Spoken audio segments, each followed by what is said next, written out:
श्री स्वामी समर्थ सर्वांना। आजचा दिवस म्हणजेच आमच्या हिरोईनचा वाढदिवस। 5 एप्रिलचा व्हिडिओ लेट पोस्ट करते पण थेट पोस्ट करते। तर आमच्या ज्या आजच्या सत्कार मूर्ती आहेत त्यांची आवड फार वेगळी बरं का। तर ॲक्च्युली होतीच संकष्ट चतुर्थी, नॉनव्हेजचा बेत तर करायचा नव्हता किंवा करू शकत नव्हतो। आता व्हेजमध्ये काय करायचं, मसाले भात आवडत नाही, पावभाजी आवडत नाही, मिसळपाव आवडत नाही, अशा एक नाही अनेक गोष्टी आवडतच नाहीत मॅडमना। आता मग करायचं काय, खाण्यामध्ये एकदम चूजी, लिमिटेड आयटम्स आवडतात आणि तेवढेच मनापासून आवडतात, नाहीतर काहीच आवडत नाही। बाहेरचं तुम्ही तिला लाख रुपयाचं खायला घाला, हजारो रुपयांचं घाला, काय करायचं ते करा, नाही आवडत तर खाणारच नाही। अशा आमच्या ह्या सत्कार मूर्ती। मग आता तिच्या दोन्ही सुनांना म्हणजे माझ्या भाऊजांना पडला प्रश्न, अहो अक्कू आज मम्मींचा वाढदिवस पण जेवण बनवायचं काय त्यांच्यासाठी।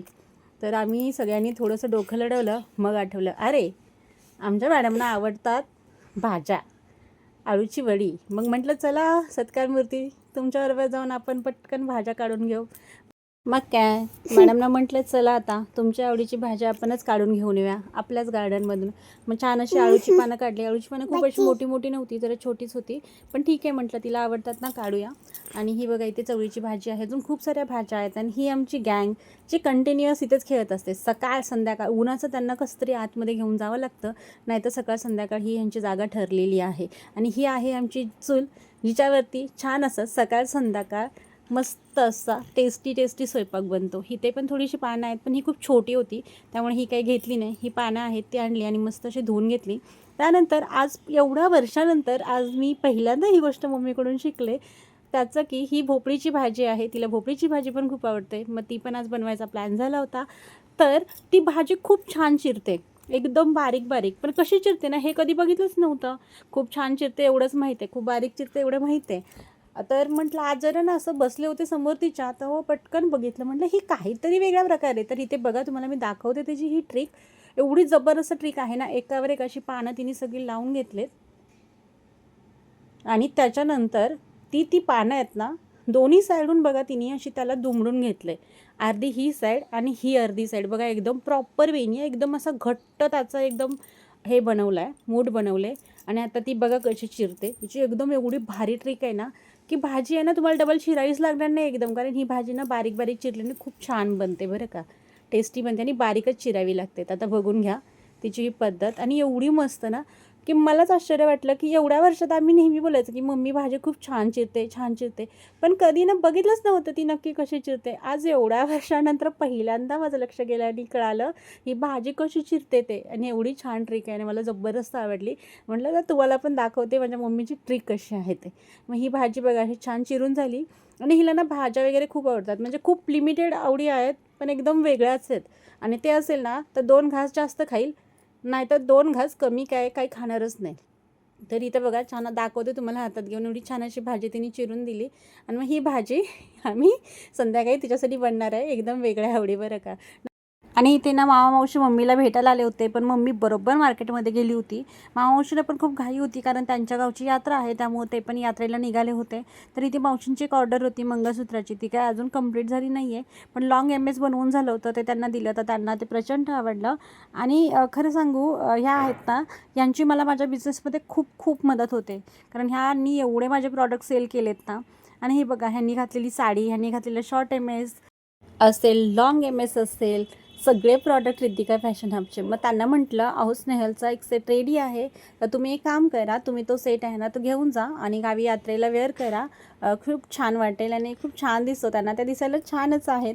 आणि माझ्या बिझनेसमध्ये मी आधी पण बोलली की खूप खूप खूप हेल्प केली, त्यासाठी त्यांना खरंच थँक्यू। आणि नंतर मग मामा मावशी निघाले, कारण त्यांना लगेच जायचं होतं। मग मामा मावशींना बाय केलं आणि आम्ही पुढच्या कामाला लागलो। तर चला पुढचं काय काय ते तुम्हाला अजून बरंचसं दाखवायचं आहे, तर व्हिडिओ अजिबात म्हणजे स्किप करू नका, खूप काही मजा आहे पुढे, तर नक्की बघा। जसं की मी म्हटलं जेवणामध्ये मस्त अशी बनवली होती भोपळीची भाजी, मम्मीच्याच आवडीची। ही मुगाची डाळ मम्मीच्याच आवडीची, म्हणजे ही डाळ आहे ना तिखट बनवावी लागते, हिला ती आवडते। त्याच्यानंतर चपात्या, वडी, आणि ते मी वडी चेक करत होते. वडी पण चुलीवरच बनवली होती, म्हणजे चपात्याचं पीठ मळून ते थोडं भिजेपर्यंत वडी शिजवून घेतली बाहेर चुलीवरती छान अशी. आणि त्याच्यानंतर चपात्याचं काम करायला घेतात. स्नेहल मला म्हटलं मीच करते. आणि हे बघा त्यावेळेस तोपर्यंत मम्मी पप्पा मार्केटमधून आले होते आणि सगळ्यांना आठवण्यासाठी अशा पॅन्टी घेऊन आले होते. तर ह्या आता पॅन्टीचा सगळा असं बाजारच मांडला इथे नातवंडांनी. आणि मग लागलं चपाती बनवायला. तर चपाती बनवण्यामध्ये माझं स्पीड थोडं जास्त आहे, त्यामुळं बऱ्याचदा सगळेजण म्हणतात तुम्ही लाटून द्या आणि आम्ही पटापटा म्हणजे बाहेर चूल एकदा पेटवली ना की पटपट मस्त अशा भाजल्या जातात. मग स्पीड थोडं जास्त ठेवावं लागतं आहे बघा. मग मी लाटून घेतल्या चपात्या आणि इथे ना मध्ये कॅरियरचं काम करावं लागतं, कारण चपात्या आतमध्ये लाटल्या जातात आणि भाजण्यासाठी बाहेर चुलीवर जातात. म्हणजे इथे लाटायच्या चपात्या, त्यानंतर त्यांना एका प्लेटमध्ये ठेवायचं. 3-4 चपात्या प्लेटमध्ये एका झाकणीमध्ये झाल्या की ती झाकणी उचलायची, बाहेर नेऊन ठेवायची. बाहेरची खाली झालेली मोकळी झालेली आहे ती आतमध्ये घेऊन यायची. असं हे रोजचं काम चालू असतं. आणि हे काम कोण करतं माहिती आहे का? माझा बोका म्हणजेच अंशू करते. अंशूचं हे काम आहे. अंशू बोलते माझी ड्युटी सुरू झाली आहे, चला ड्युटी करायला जाते. तिचं असं भारी वाटतं ऐकून. तर हे आता मीच घेऊन गेले होते, मम्मीला हे दिलं आणि ते खाली झालेलं ताट आहे ते घेऊन आले. तरी ते मम्मी चपात्या मस्त अशी भाजत होती. चपात्या भाजून झाल्यानंतर आमचा हा आहे आदी. आणि आदीला ना गरम गरम चपाती फार आवडते. जेवणाचे खूप नाटके असतात, पण गरम चपातीचे 2 घास का होईना तो खातोच खातो. ते एक भारी वाटतं. आणि चतुर्थी होती, मोठ्या भाऊजाईचा उपवास होता स्नेहलचा, त्यामुळे मग इथे पटकन आम्हाला बनवायचे होते मोदक. आणि तिची आठ होती हे कमी होतं, स्टफिंग थोडं कमी होतं आणि पीठ पण थोडं कमीच राहिलं. पण मॅडमची कंडिशन, अक्कू छोटे छोटे बनवा पण 11च मोदक बनवा, छोटे छोटे बनवा पण 11 झालेच पाहिजे. म्हटलं बाई कसे पण करून तुझ्या 11 मोदक कंप्लीट करते. मग इथे बघा 11 मोदक कंप्लीट केले. आणि हे ना कंटिन्युअस रडत होतं. याचं कारण की आज तिचे बाबा जवळजवळ 1.5 महिन्यानंतर येणार होते आणि डायरेक्ट गावीच येणार होते. मग इथे बाबा आले आणि मोठा बोका तर बाबांना आणायला आजोबांच्याबरोबर गेलाच होता आणि बारकाना रडत होता बाबांची आठवण काढून काढून, कधी येणार कधी येणार. बाबा जसे आले तसा जाऊन चिपकला.